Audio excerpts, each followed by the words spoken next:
All right, guys, got another international on my block here. I'm your host, Mike Wahle. Thanks for watching. If you're enjoying, please hit that subscribe button, like us, rate and review on our YouTube channel, Process to Perform. Hit us anywhere on the audio version of this show on the Believe Network, anywhere you get your audio podcast. But as I say every week, guys, if you're not watching the video on the show, you're missing out because we do a ton of film analysis. We try to get inside the game within the game, see it from a player's perspective. Our show, as always, is sponsored by betonline.ag. And the only people that don't get time off this time of year are pro athletes and all of us at BetOnline. With the NFL bowl season, NBA in full swing over the holidays, BetOnline isn't taking a second off to make sure that you have all the up to the second odds, news, and information. BetOnline has all the sports wagering information available you need with both desktop and mobile access. So head there today and get into the action. Remember to use the promo code BELIEVE, it's BLEAV, to receive your 50% welcome bonus on your first deposit. BetOnline, where the game starts. And the Packers are facing off against the Vikings as 2-point dogs going into Minnesota on primetime Sunday night. This is a must-win for both teams. Packers are 7-8. Vikings are 7-8. The way that these two teams have gotten to their respective records, though, is very, very different. The Packers are now seeing this transition from the offense kind of being the caboose here on the Packers train, learning young players, Jordan Love, first-year guys, second-year receivers, first-year tight ends, Aaron Jones being in and out of the lineup. And you see the momentum building. You see Jordan Love becoming a more complete quarterback and really developing, I think, with this wide receiver unit over the last maybe month or two, especially, obviously I would be remiss if I didn't include Tucker Kraft. I know Luke Musgrave is hurt, but the young core of skill position players has really come along. On the other side of it, defensively, 200-yard rushers. In the last 3 weeks, we've had a perfect passer rating. Bryce Young, the first pick in the draft for the Carolina Panthers, dropping 30 on us, and his best game as a pro, throwing for over 300 yards and 2 touchdowns.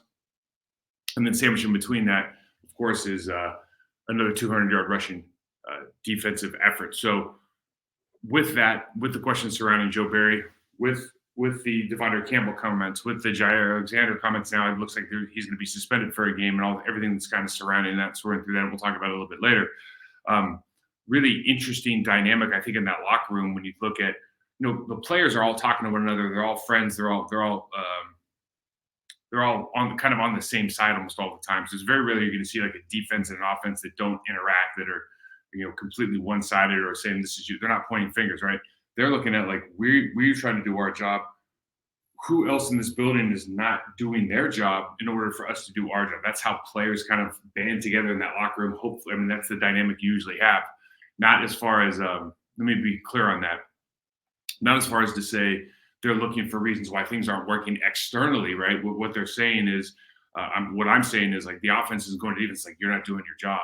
The defense is probably talking to the offense like, we don't feel like we're being put in a position to win, or whatever that situation is with Joe Barry. Personally, for me, the way that they have produced the last couple of weeks, it does call into question how confident you are in what is being called, the situations that you're being put. I know that's been voiced. I think, by a couple of players.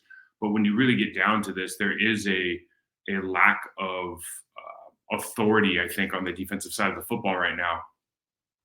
When you talk about Joe Barry, the scheme that's being put in, the way that's being called. And sometimes what happens is, because I pointed this out in the last show, missing tackles has nothing to do with the defensive coordinator. But what happens is you get the ball rolling downhill and it becomes, it's like the point of least resistance is let's blame the coordinator. And the players start talking about this as well. Oh, there's this one call where I didn't like it. There was this one scheme play where I didn't like the scheme. And they excuse the, 6 missed tackles, 8 missed tackles, somebody dragging a linebacker or a safety for an extra 6 yards, not fitting, not getting the run fit right. So there's a lot of kind of issues to address and blame to go around. But what I'm just, telling you from the player's perspective, or just a human perspective, is what is the most natural thing to do here, obviously, is find the path of least resistance for a lot of these guys. And unfortunately, right now it's, well, remember that play that we got out schemed on? Well, I don't believe in what they're doing. So what you hope is you have enough leadership in that room where they're either addressing that directly with the coaching staff and or shutting down or suppressing a lot of that talk in the locker room and just saying, listen, let's take care of our own house. Control what you can control. Practice stoicism a little bit. Control what's under your control. Do the best you can, right? And we have to live with the rest of it for right now. We can always try to adjust. I think we can always try to be proponents of change. I think, especially on the defensive side, when you talk about scheme, when you talk about how you're going about your business, what you're learning on the film run in the meeting room. But you have to be able to control the things that are under control. Are your techniques, your run fits, your tackling, your eyes, or are you doing the best job yourself? Because if you're not, going outside and blaming Joe Barry or whoever it might be, problematic. The Vikings, on the other side, have been struggling to come up with offensive answers since the quarterback Kirk Cousins went down. They've gone through Josh Dobbs, now they're with Nick Mullins. I think the good news right now for them. I mean, when you talk about the injury about really affecting the team, the Minnesota Vikings look so good at the beginning of the season, and Kirk Cousins goes down. Justin Jefferson is down. And Addison comes in, first round pick, looks really, really good. Hawkinson's looking really, really good. Well, now you're looking at it like Justin Jefferson's back, and he looks like that dude again. I mean, he looks really good. But they lost Jordan Addison to injury. J.J. Hawkinson looks like he's going to be down. There was a big hit at his kind of ankles last week that looked like it was pretty severe. Obviously traded Dalvin Cook to the Jets because he wanted a new contract. And really what you're looking at from the Minnesota Vikings standpoint, like they're so depleted on offense. So you lost your quarterback, your first pick in the draft, your all pro tight end, or your all, whatever, most, one of the most important pieces of your running game. You traded away your running back. Your right tackle, Sir Brian O'Neill. And oh, by the way, Justin Jefferson is just coming back into form now for the first time. They're on their third quarterback. I mean, they got a lot of pride. It's tough to gloss over a lot of these issues. They're winning games. They're still in this. They're 7-8. I think they have the 8th spot in the playoffs right now because their defense is really good. And the way that they're running with Coach Flores and kind of what he's put in from a pressure package on that defense. I mean, they've got all pro guys at every level and really, really good. We'll go into a little bit more, but they've got big time playmakers on that defensive side. When you look at this Packer team going into this game, they're 7-8. They do have an outside chance of making the playoffs, but you're coming off a week where this game almost felt like a loss in the locker, in the sense that, God, you gave up another 30. You scored 33, but you kind of got lucky with a call at the end of the game to get the final field goal. I can promise you that everyone in the building accepts the win for what it is. Like, wins are hard to come by in the National Football League. I don't care if you're playing an 0-12 team, a 2-10 team. Like, wins are hard to come by. But that locker room is talking amongst themselves about what's happened to that defense. Offensive guys are talking to offensive guys, defensive guys. They're intermingling, especially. I mean, everybody is talking. What is going on? How do we get this better? What needs to happen? And you add to that issue the Jair Alexander situation. I know that they just suspended him, and I had some thoughts on this before. This is one symptom of a larger issue, I think, with Jair Alexander. Unfortunately, I think there's a lot of, he's an outspoken guy. He's, one of the highest paid cornerbacks in the league. He's been one of your best players. He's been injured, so you're not playing up to form. There's a lot of things that happen behaviorally when you get paid, you get injured, you're not up to standard. Like, how do you react? How do you deal with that? Do you not like what's going on with scheme? How do you deal with that? What's acceptable? What's not? My position on this was, if in a Mike Holmgren coach team, if this happened during the coin toss, depending on the position of that player, as far as where he ranks in the locker room, the consequences could be severe. He'd be benched on the spot. He would get a complete ass chewing on the sideline, no question, in front of everybody, no question about it. I mean, bottom line, that would be the bottom line thing that would happen, even right before the game. In this day and age, relationships are so important with this generation of athletes. The way that coaches interact and how friendly they are with this generation of athletes. The fact that it was not known by the chief of staff, didn't tell Matt LaFleur, like, hey, you're going to Jair's home. He should probably be an honorary captain, unless there's something bigger going on. Like, unless they have a very soured relationship, where they're like, we're not doing that for him because we don't like what he's been saying. We don't like how he's been acting, whatever it is. We don't know. Nobody knows that except people inside the locker room and the meeting rooms. But it seems like this is a symptomatic issue of a larger problem. And, the suspension for the game, you really have two options to go with Jair Alexander. It's like, are you going to take this for what it is. Like, you need to reset. You need to reset the way you think about conducting yourself with this team, the way you talk about this team, the way you act as a leader. Or are you going to look at this and go, these guys don't support me. I'm writing them off. I want out. And I guess the only good thing that can come from this is hopefully you get a message from Jair back in his behavior next week, or probably this week in practices, meetings. But how does he take this setback? Does he take it and go, okay, I need to look in the mirror and take care of myself, take care of the stuff I can control again, and become the best version of me? Or are you going to go, I don't like the way they're calling plays for me. I don't like the schemes that I'm in. I don't like the way I'm being coached. I don't like the way I'm being treated. Now they've suspended me. I'm done. Hopefully you get that information now, because then you can do something in the offseason, one way or the other. And I think that's probably the only positive that comes out of this, because you need your best players on the field when you're trying to win these games. This is a huge loss, I think, for the Green Bay Packers. I know that other guys have been playing, but we just have to be honest about his talent versus other people's talent on this team, especially with Rasul Douglas being dealt to Buffalo Bills. I know these are young kids. Valentine have done well, but come on, it's not the same without Jair Alexander, and he's a better player.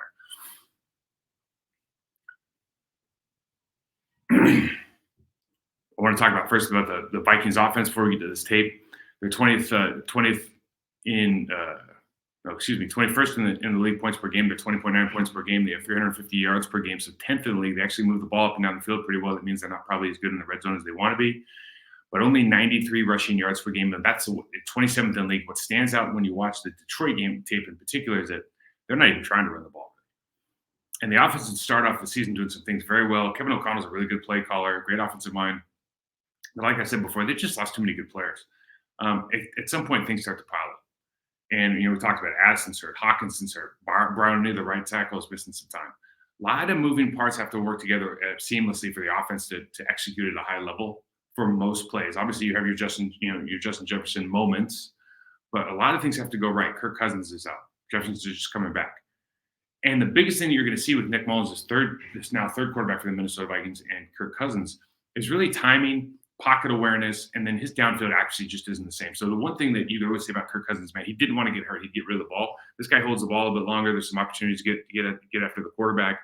And, the Minnesota Vikings still move the ball around, but I think touchdowns are just going to be tougher to come by because the timing in the route selection, it's just not the same level at the quarterback position. So with that said, let's watch some tape. You guys know I got to move this thing around a little bit. All right.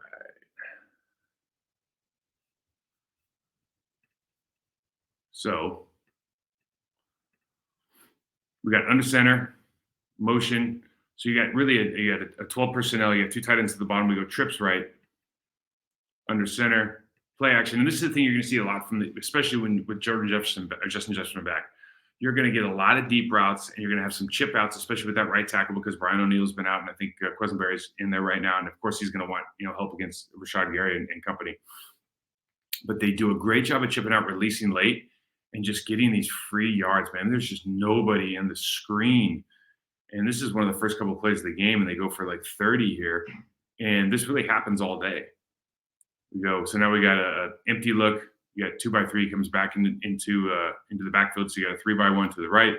Again, you have to chip out and just an easy check down for a first down. Check down for first down all day. And what you have to do on some of these plays now, and this is the Detroit Lions they're playing against. When you think about the Green Bay Packers, is you got to use your eyes here. So they got Hawkinson going in motion. They got a under center. They got a player up top. You can't see just off the screen, but you're really going to go to a 3x1 look here. But you got to use your eyes. Hawkinson is in the way his angle is towards the line of scrimmage. He's not blocking right now. This is not a block.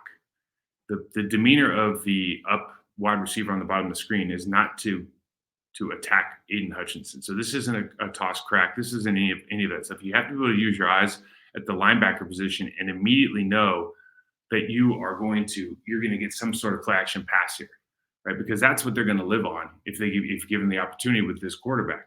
So now because you get that sucked in linebacker look and the safety look on the backside. Look how open our friend of the show, KJ Osborne, is. And these are just the kind of things that really give them some free money plays, I think, that the Packers can defeat quickly if you just have a little eye discipline. The difference in the game is timing. You see, I think this is Hutchinson attacking Quesenberry, the right tackle. He backs him up into the fullback, who backs him up into the quarterback. And at this point, really, Kirk Cousins is throwing this ball now, and the ball's gone. And because he just can't quite get rid of this ball on time, there's a lot of pressure throws. There's a lot of sacks in the game that you wouldn't get with their first string quarterback. So you go to trips left here on motion. And this is the other thing we talk about, downfield accuracy. There is space to throw this football, really from the NFL logo all the way to the 15-yard line at the sideline. And instead of throwing it away from this DB, he ends up throwing it low, throwing it underneath, and he ends up getting picked. This happens a couple times in the game. We really have a trips left look here. Tight ends detached on the upside. Lines are showing zone, and they're running a bunch of different pressure looks, trying to back some linebackers off the ball, give them something to think about. And again, you've got a wide open shot here to the numbers at the 40, wide open. You have leverage on the safety. At the bottom of the screen, you see the cornerback is sitting on the 30-yard comeback route at the 30-yard line, and he just doesn't quite put this ball in the right spot, and they have another turnover. And there's time to throw, there's room to throw, there's everything. They have everything they want from a scheme standpoint, but it's just not getting out the same. Now you go back to under center play action. You go from a trip slip to a 2x2 motion to make it easier for Nick Mullins to understand what coverage it is. Plus, they're going to under center play action. So he turns his back. He has really, in these situations, you have one read. And Ancelotti does a good job of beating the left guard here. I think that's a tackle, actually, Darrisaw, on the stunt. But this ball's got to be gone. If this is Kirk Cousins, the ball's gone. Nick Mullins is going to hold it for a little bit longer. He's not seeing it as fast. He doesn't process as fast. There's a reason that Kirk Cousins makes so much money. He's one of those quarterbacks that we like to kick when he's down. But the fact is, he does a pretty good job, I think, at processing, and he certainly gets rid of the ball on time. I think the other thing you have to say about the Minnesota Vikings is, without Dalvin Cook, and they have Madison, of course, but they're just not the running football team I think they wanted to be early in the season. And one of the reasons is the running backs just don't do a good job of getting north and south. So you have a 12 personnel look here. You got two tight ends on the bottom, and then flanked by the wide receiver. You have outside leverage by the cornerback. Really, they have all they want on the bottom of the screen here, as far as it's really easy to get a one-on-one situation with this running back. So we're running what we call kind of that kick play. We talk about everyone's going to block down and seal off. The running back's going to bounce outside, and really it's a north and south play. And I'm going to pause it right here. Right here, this is a north and south play. And I think everybody can see if he runs back towards the hash, he's still running. He's got to make the safety miss for a touchdown. But they're just not seeing it right now. And he bounces it outside, and they pick up minimal yardage. And so even when the guys have the opportunity to make a really good block, they're not doing it. Now, the other part is, I don't know if Garrett Bradbury's hurt. The center, he was a first-round pick a couple of years ago. I don't think, at least in this last game, he wasn't playing on level. They did a very poor job of kind of understanding where the pressure comes from here. So they're sliding to the left, and the guard. So Bradbury gets beat right across his face, but he's sliding to the left, and the guard gets confused here, and they don't bounce this out. This is a 2-minute drill. And so this could be one of two things. They could be throwing hot off that safety, which they have to be able to talk about. Nick Mullins has to understand. Or if they're going to bounce this all the way out and they're going to do a kind of a 4-man slide, 67 coming over, it has to be a lot more sudden. Now, that's a very, very tough ask in 2 minutes. But again, I think this is one of those that you probably see Kirk Cousins getting rid of the ball to that tight end at the top of the screen right now, trying to throw it over Ancelotti. And so I think the Packers can bring pressure up the middle. I think if you bring multiple guys, you're always leaving yourself in an open situation to get beat deep, or get beat with open space. But right now, Nick Mullins isn't seeing that very well. Why stick nods and play with TJ Hawkinson? It's everyone's favorite play if you're a tight end. Why stick nod is your quick out and then back up. It happened to us on Isaiah McDuffie this last week. So there's the nod, and there's the up, and there's the pass. and that's where Hawkinson goes down. But I think they have O'Neal. I can't remember their backup's name, but they have some guys that can still play at the tight end position. We talk about everybody's doing it. We talk about the insert here, changing the kind of the landscape. We have that insert from KJ Osborne inside that tight end. So we go play action pass, insert in. So why do they insert? They insert because usually that means run, and they're going in to block the safety. So the corner lays off a little bit and looks, his eyes go to the backfield to run. Nick Mullins makes the good, easy throw to KJ, touchdown. So really good scheme. And again, Bradbury is not a fish. This is not a find the fish moment, but because I think Bradbury is a good player, but this last game, he struggled a little bit. He struggled from a pre-snap processing standpoint, and then some technique failed him at times with his first step. I still think a really good player, but it kind of jumped off tape, and I wasn't expecting to see him get beat or having some issues that he was having. Obviously, this is not only on him, but they're clearly on some different levels. And if you just kind of play this play out, it looks like the right guard's correct and the center's not. Little shove at the end. I love it. Justin Jefferson is back, and his ability to cover ground is just ridiculous. He's a really, really talented guy. You see over here at the bottom of the screen, they just go, 2 by 2, and he runs a corner post and just gets laid out, but he's fine. They get the flag, everything. He's just a real stud. And then because they're going to do this anyways, Kevin O'Connell's a really good play caller, but they're getting creative. They're trying to create some offense, especially with all the injuries. So they go double reverse back to the quarterback. It's again, if Nick Mullins hits him in stride, this is a touchdown, but he throws a back shoulder ball for some reason, and they end up not, getting out on the 9. So this team is still moving the football. They're just having a real hard time with, I think, a lot of things that, if we're being honest, really a lot of things that are surrounding the quarterback. I think you really took a loss when you lost Kirk, and then all these other guys being hurt. Addison in particular, the year he was starting to have. I think it started with Green Bay, actually, unfortunately, but really good player. Hawkins to me now is going to be a problem. The Vikings defense, 19.9 points per game, 10th in the league, 320 yards per game, 13th in the league, 95 yards per game, rushing, 9th in the league. They're good. It took a couple of weeks for the defensive guys to get in sync with defensive coordinator Brian Flores. We talked about it when he was coming over in the offseason. One of the biggest moves in the NFL, I still think that. You look at the change in this defense and how difficult it is to diagnose what they're doing, especially with a couple of guys they have on the field already. Heavy pressure. They're bringing it more often than I think everybody else in the league. They do a pretty good job of covering themselves up on the back end. So we always talk about pressure equals picks, but it also equals opportunities, right? And the Packers have to make this team pay for pressuring Jordan Love, because they're going to do it. And Brian Flores is one of those guys who's all gas, no brakes. He's not going to take his foot off the gas, but you have to up your completion percentage. You have to take the gimmies. You have to be on the same page. I think from we always talk about identification, communication, and execution. It is so important this week in particular that the Green Bay Packers and that skill position group really understands who's the open guy, who's going to get the ball now, and then can we make plays after the catch.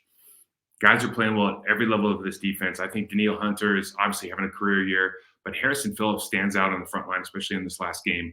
Jordan Hicks has had a couple highlight reel plays. This last week he had one. I have it on tape. I mean, you just don't see, Penei Sewell gets absolutely trucked. You just don't see that very often from a guy that size. Harrison Smith, he almost seems purpose-built, I think, for this defense because he's so smart. He's always around the line of scrimmage anyway. His ability to disguise now, and they'll drop him and they'll play robber or lurk underneath. They'll drop him as a linebacker. They do so many different things because of his ability to diagnose, I think, what the route combinations are in pressure situations. We're going to look at the first three plays of this game, actually, and just start right now. Harrison is everywhere. So we start off. He's up top. He's looking like he's going to blitz. He ends up dropping, but because they're dropping into a zone look, they still have the high slant to beat the safety right there at the 36-yard line above the hash. So the first play of the game. Second play of the game, he's down here at the bottom. He's kind of looking around. He's a box play and safety more often than not. You can see that the Minnesota Vikings are doing a lot to stop the Detroit Lions. They want a lot of big men on the line of scrimmage, a lot of 5-man lines with all big bodies. So now he's coming backside, and what this does is really, I'll show this from the end zone. Between him and Hunter, now you're going to get singled up guys with the linebacker and the receiver. The receiver and the linebacker and the tight end here, excuse me. The tight end and the receiver were going to double 99, but now that Harrison Smith there, they have to single block. And that, of course, is a mismatch for the tight end against Danielle Hunter. Although Sam Laporte is a pretty good blocker, that's just not going to get the job done. Ends up making the play. So what they're trying to do is what we always talk about. They're trying to create single blocks for those defensive linemen to be able to defeat their guys at the weak point. Now we see him back kind of roaming around, looking like he's not coming. And now all of a sudden he comes out late here. Now they get the edge and leverage. I'm talking about the Lions on the front side, but you can see what the thought process is here. I think with the Minnesota Vikings is really like, we want to send an extra guy as often as possible, and we just don't want you to know exactly where it comes from. So they're using Jordan Hicks, they're using Harrison Smith. They're trying to mix up looks a lot, but if you can kind of follow where Smith is right before the snap, you get a really good indicator of what's going to happen. Now, what you can't count on, here's another one. Harrison Smith comes in. You can't count on this, right? He's at this point where it's like, I'm going to have a blow-up play, but are they going to hand the ball off or not? And this Jamar Gibbs kid is unbelievable. He ends up spinning out of this. And when you talk about the game, the Detroit Lions team here, he ends up fumbling this ball. But you talk about the Detroit Lions team in this last game, what really happened was at some point Jamar Gibbs just said, I'm a better athlete on the field than anybody else. And he just made some things happen that, I don't know if, I really like Aaron Jones, and I think he's a really special player, but this Jamar Gibbs just has a different level of elusiveness that I don't know, except for this Bijan Robinson kid, I don't know if there's any young running backs in the league that look quite like him. Now, we'd like to see this stand up. If we're going to play a 12 personnel look, bring in Sims and have him play with Tucker Kraft, we've talked about it. On the line of scrimmage, they do a pretty good job of slipping. So we just do some sort of combination block. Now, they're going to single up here, but anytime you have a stand-up defensive end, and this is an uncomfortable position for that defensive end. In other words, he's got two guys with hands in the ground, and now he's playing stand-up. They're going to say they like this better, but from a leverage standpoint, it doesn't make any sense. So they end up getting the slip with Penei Sewell. You get the outside safety, number 44 block with the tight end, just enough for the running back to get around the edge. Talk about pressure equals picks. Well, it also equals opportunities. So they bring the safety, they scheme it up, and now you've got wide open players at the 30-yard line, the top of the numbers there on the top of the screen. You have obviously the check down right underneath. You could throw the deep ball as well, but there's just tons of space here when you bring extra men. Drop zones have space. When I talk about a drop zone, what I mean is we're showing all these people up top. Get back to it. We're showing 1, 2, 3, 4, 5, 6. We're showing 7 guys possibly coming. We don't know who's showing up. But if we can diagnose this by studying film, by looking at body posture and demeanor, assuming that your big four are going to go, and then doing a good job of adjusting it in real time, drop zones have a ton of space. So you look at here, in the middle of the field, it's all you can eat at the 40, at the numbers, at the 40 right here, at the top of the numbers, on the bottom of the screen. There is nobody in place because they're not going drop man, they're going drop zone. So he's a 5-yard kind of cushion wherever he goes. They bring again. Now, this is the kind of play that, when we're talking about the Green Bay Packers, you got your 5-yard out, which I think Jordan Love threw pretty well last week. And this is the difference. This can be a 5-yard out or a 3-yard out or whatever, tackled, and you just move on to 2nd and 7. Or you break this tackle, and this is the problem with running all this pressure. That guy runs right by, and that's literally like Top Gun. Like, where'd he go? Man, I hit the brakes, he flew right by. Okay? And if you're going to allow that kind of stuff to happen on Minnesota's on the tape, the players see tape like this, and they go, if that guy made a miss, I know I can make a miss. All right, some confidence there. I think the Minnesota Vikings are playing really well up front. 91 here making a play, slipping inside the guard. Pretty excited with himself. 91 making a play here. This ends up being a sack. Now, really, the play is made by Danielle Hunter, beating the left tackle inside, pressuring the quarterback to back up, and he backs up right into town. He gets a little rodeo takedown, but good playing by him. Jordan Hicks. Now, watch this play by Jordan Hicks. I mean, this is a Scud missile, man. Scud missile is the one that you fired out of, the joke was like Scud missile was being fired out of the back of a Volvo, and then you had to turn on the TV and CNN to see where it landed, right? Like, I'm going to hit somebody. I mean, jacked up, no flag. I thought they were going to call in. When I watched this play in real time, I thought, man, I'm sure they threw a flag here because helmet-to-helmet contact or something, the way the NFL is going. But, man, he absolutely destroyed Sewell right there. Jordan Hicks is playing high level here. We have another play. He's going to come around here on the game, beat the center, get the pressure. Playing high level. And we got a little bit of Harrison Phillips here. Harrison Phillips is playing some good football, man. So, and Frank, you got to remember that guard is a backup, and he's struggling. Frank Radnow is a good player, and he got Frank a couple times here in the game getting in on these plays. You see this one in particular of just doing a really good job. Frank's got his hands inside, but just does a good job of sitting on this, making the block late. It's 4-yard gain. So Frank's going to say, hey, it's a win's a win. But I think Harrison's playing really at a high level. I think both those guys are Danielle Hunter and Harrison. There's some other players on their defensive line that are they're just doing their job and executing at a high level right now. But what the Detroit Lions show is play speed kill. So first thing, they run the motion. And because we're late to trail here, we look at the 20-yard line at the hash mark. We're late to catch up. So they just run a tunnel screen, but they're going to run a tunnel screen based on the guy who's late coming over on the adjustment. So we block out on the motion, and we get for the first down. And all you have to do is run away from that player. Now, 90 does a good job of knocking Sewell back 3 yards. But because, so this is problematic. They get a great double team. Talking about the right guard in the center. Backside guard does a good job on Harrison Phillips. Jordan Hicks is trying to figure out where to insert. This should be a good stop because of the penetration you got at the right tackle position. But, this Jamar Gibbs, man, there's some stuff you look at and go, there's not much I can do about this. 44 comes in, team captain, good player. Now he's playing on the tight end right now. So they're playing match on the tight end.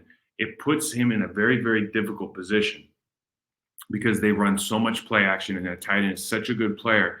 He's got to sit here, and now if they do a double team block from 98 or 99 up to 44, talking about both tight ends, you got time because 44 is not going anywhere.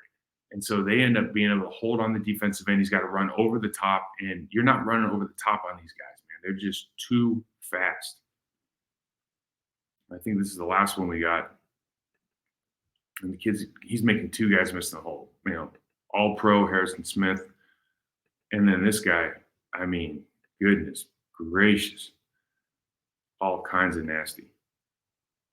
So I don't know. Sometimes when you're watching tape, you're going, oh yeah, well I saw them, they ran for X amount of yards and they did this and that. And you go, and then you really got to watch the personnel and go, I don't know if we can do that. Like Aaron Jones can make some guys miss, but what that kid did was amazing. And if you watch the rest of the game, it's a pretty even matchup. The Minnesota Vikings are playing well on defense. They have some work to do on offense, but they're playing well on defense. So let's get the matchup and keys to victory. Number one matchup, Rashawn Gary is going to get chipped early. You'll see it all week. Hawkinson was chipping, chip and check down. Okay, he's going to get chipped early and often in this game, talking about Rashawn over there against the backup tackle. How does that team respond? How do we move him around? Do we give him opportunities at different positions? We always talk about going down to the right guard position potentially on this team. Talking about the Minnesota Vikings offensive line. Christian Darrisaw is a great player, but he's put some opportunities on tape. And so I'm looking for how the team plays Rashawn versus O'Neill's backup. Then I'm also looking for Preston Smith and on Christian Darrisaw. I think Preston Smith has proven this year that he can beat anybody in the league. He's having an excellent season. He's having an excellent season from a pressure and sack standpoint. So I can expect that to continue against what I think is a really good young left tackle in Christian Darrisaw. Number two, the pressure, the Packers skill group versus Vikings pressure. Like we talked about it. Dealing with pressure is about ID in the front, ID in the coverage, communicating and executing. If the Packers can find time for love, we can. It's been proven that the Vikings get beat on extended routes when they give up when they're pressuring the quarterback. Time is the key. Minnesota's dome is going to be rocking Saturday night. Are they going to be able to communicate either verbally or non-verbally on the line of scrimmage and understand what's in play, what adjustments we're making, and then being able to execute that in a very, very kind of chaotic situation? Number three matchup, Rasheed Walker versus Danielle Hunter. Hunter is a premier pass rusher in this league. I made the mistake last year of calling him Danielle. Didn't hear the end of it for the entire season from Vikings fans. Danielle Hunter, my bad. This kid is really good. Because all the pressure he's going to get, because all the pressure the Minnesota Vikings run, he's going to get singled up against the Packers left tackle. Can Rasheed Walker really kind of hang on? And again, it's tough to, we don't talk about it that much, but it's really tough to overstate how difficult it is playing in a really, really hostile environment. It's loud, rocking, can't hear the snap count, all that stuff. The game is so much more difficult on the road than it is at home in a place like Minnesota. Keys to victory. Number one, communicate defensively. A lot of motion, a lot of overlap in the Vikings offense. So they're going to use motion to identify for Nick Mullins. They're going to use that overlap looks to kind of put leverage issues on with the safety and cornerback. We showed that on the KJ Osborne touchdown. If the Packers don't communicate, if the Packers don't stay on script from a defensive secondary standpoint, Nick Mullins starts looking like Kirk Cousins. And if Nick Mullins looks like Kirk Cousins in this game with their defense, we're in trouble. Number two, more Aaron Jones. Last week, I think Aaron Jones got 127 yards-ish on the ground. Really the lighter fluid for this offense, though. I mean, if you just think about it from game one, when he's in there, things are happening. When he's not, we have problems. The Vikings are really good against the run. The Packers need to be able to create second and manageable, third and short opportunities. A lot of that's going to come through the run game and how they use Aaron Jones. Is it going to be in the screen game? Is it because pressure screens? I mean, there's huge, huge opportunities when you can identify who the coverage guy is in the screen game. But what we're talking just about from a running standpoint, can we get bodies on bodies? Can we move people on and move them off the ball? Can we displace people who don't want to be displaced? Get to the second level, take care of Jordan Hicks and company, take care of Harrison Smith, and give Aaron Jones those opportunities to slip that block like we saw in the Detroit game. You have the leverage on the kick play. You have the outside leverage from the cornerback, but he doesn't run through that tackle like Aaron Jones did the exact same kind of play the week before. Number three, pressure the quarterback. Mullins does not have the pocket pressure that Kirk Cousins does.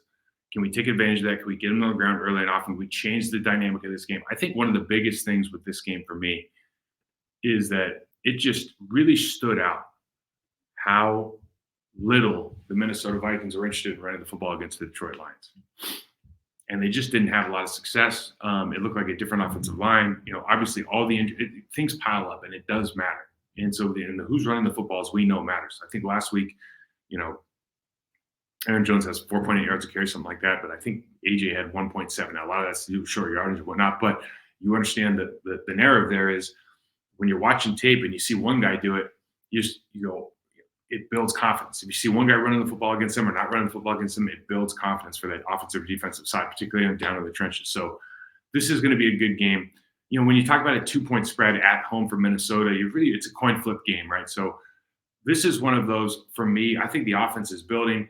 It'll be really interesting to see how the team, there's two things going on because you got the Devondre Campbell statement. So he's out. Maybe Isaiah McDuffie's just playing the rest of the season. Because for me, the Devondre Campbell stuff and not playing hurt and all this kind of stuff and having feeling like they had to go out. We addressed that a little bit last week, but really when you sit and think about the last 2 weeks and defensive leaders, locker room leaders speaking out in different ways or acting out in different ways. The Devondre Campbell situation for me is, I think it's more problematic in terms of, I think he's making a real statement about the state of the team or the state of his relationship with the staff or something because, and I probably personalize that because I went through a very similar thing.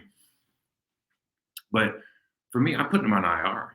like, oh, you think you're hurt, you don't want to play. Okay, we're gonna agree with you, and we're gonna put you on. We're gonna take you out of the equation so that you feel like you can heal up, and you can also feel like we respect that you've been busting your ass for us. So I think there's an issue. There's like an opportunity there for them to really show how they care about these players. If in fact he just can't play anymore, there's 2 more games left. I can't play. I'm not going to give you what you want. So I'm not. I shouldn't be in the game because he definitely has more than a competent backup in Isaiah McDuffie. Now the other side of that is with Zaire and his comments over the course of the season. It's just it feels like it's a different conversation, right? Like when I see some of the stuff that comes out of his mouth, I think back to a couple of guys that I play with. I don't want to mention names right now that are wearing the sunglasses, wearing the funny hats, and doing all, not funny hats, but back in the day, funny hats, but wearing all this, kind of presenting this and brand awareness and the look at me, that all of that stuff, and then having some unsettling, offhanded kind of, oh yeah, I mean, I guess we had an okay game plan. I guess, I guess we just got to run what's called, and all of that. And choosing to put yourself out there and then choosing to address it in that manner. Like I see that different than Devondre being generally upset that he feels like he's busting himself. He's playing hurt. He's doing all these things and he's not being appreciated. So there's kind of 2 things going on. How they react to it, it'll be, and continuing, and the Joe Barry stuff, and how they react to all that offensively and defensively, I think will be the determinant of this game. Close one. Listen, next time we do this show, I'll be back in the States for the recap of this Minnesota game.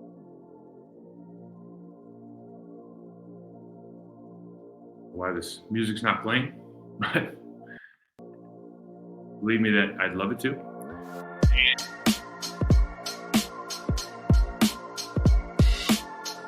And listen, hit that subscribe button, rate, and review on our YouTube channel. Thanks for watching, guys. Talk to you next time.